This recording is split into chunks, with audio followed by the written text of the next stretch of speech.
Your Majesty, a report on the political implications of the latest reports from our eyes and ears about the coming season in the Westlands. What was, what will be, and what is may yet be spoiled by this report, which contains major spoilers for the sneak peek of Season 3, Episode 1 of this turning of the Wheel of Time. Our eyes and ears in Tar Valon report that a battle happened within the White Tower itself, and that tensions are rising between the Aes Sedai. This tower is destroying itself from the inside out. I first presumed that the battle was caused by disagreements about how to respond to the emergence of this Rand al'Thor, who many say is the Dragon Reborn. A report which discusses this broad, enduring split in views within the tower can be found in the description below.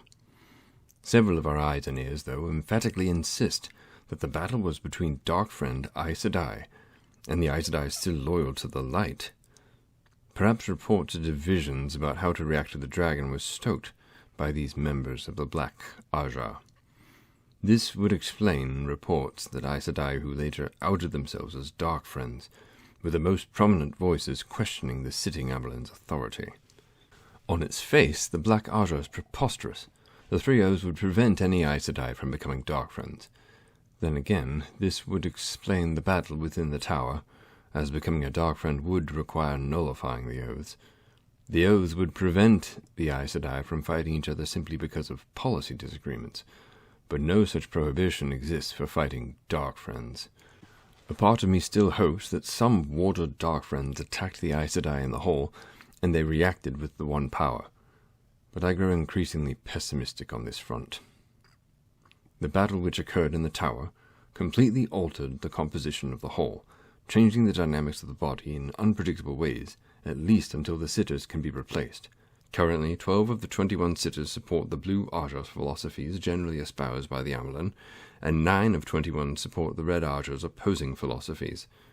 The Amyrlin is rumoured to have made an attempt to tack to the middle as part of her recent actions in Cairhien, possibly to earn the support of the Yellow or Grey Ajahs to secure 15 of 21 votes, and a consistent lesser consensus for her proposals. Once they are replaced, who knows how each Ajah will vote? Will the Amyrlin be able to retain her 12 votes, win 15, or will she remain below a governing majority and lose the confidence of the hall? There appears to remain strong divisions in the tower, though, even if this did not cause the battle. One Aes Sedai is reported as saying, "We don't win battles with politics and prophecies. We win with armies."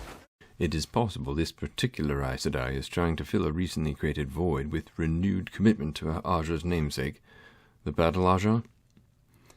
If this does indicate broader ideological conflict within the tower, it seems to imply that one side, probably the Blue Ajah, most of the Green Ajah, and their allies, are advocating for a more expansive, outward-facing worldview, focused on guiding the dragon and his allies to gather all the peoples of the world, including the Aes Sedai and as many of the Aiel and Sea Folk as will come, to fight the Dark One's army in the last battle, under the Dragon banner.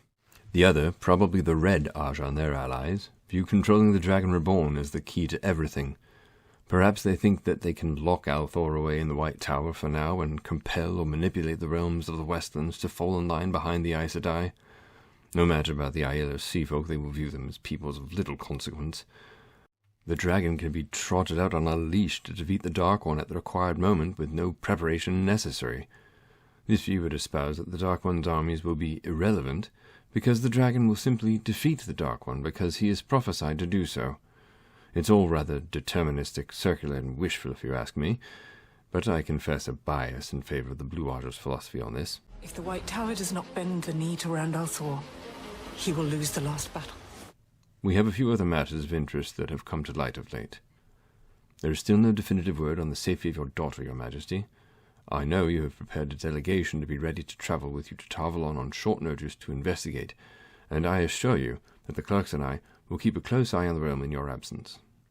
I dread to think that the Amyrlin is somehow responsible, and that her potential loss of influence as a result may lead to the White Tower taking a less preferable policy toward the Dragon Reborn.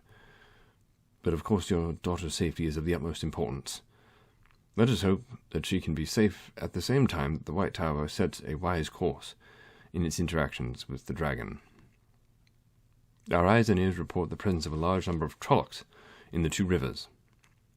If I may again impress upon Her Majesty the unique opportunity this presents for the two rivers to willingly bend the knee, should we provide timely and effective aid.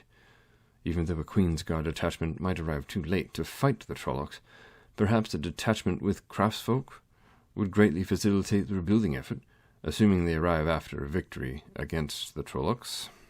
Finally, information has come to light identifying differences between Andor's banner, this turning, and the banner of House Lannister in Westeros.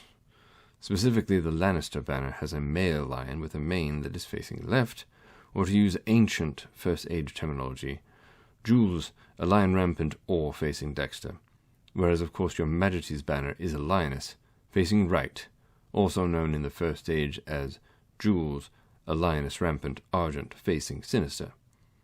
Let it not be said that the white lion of Andor was stolen from House Lannister.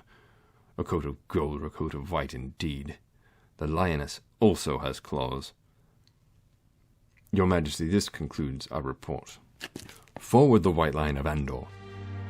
My ladies and lords of the Westlands, aye, wise ones and clan chiefs, rulers from other sundry lands, if you find the reports my clerks and I produce to be helpful as you labor in the service of your people, do honor us with your raised thumbs, patronage, and subscriptions. Until our next report.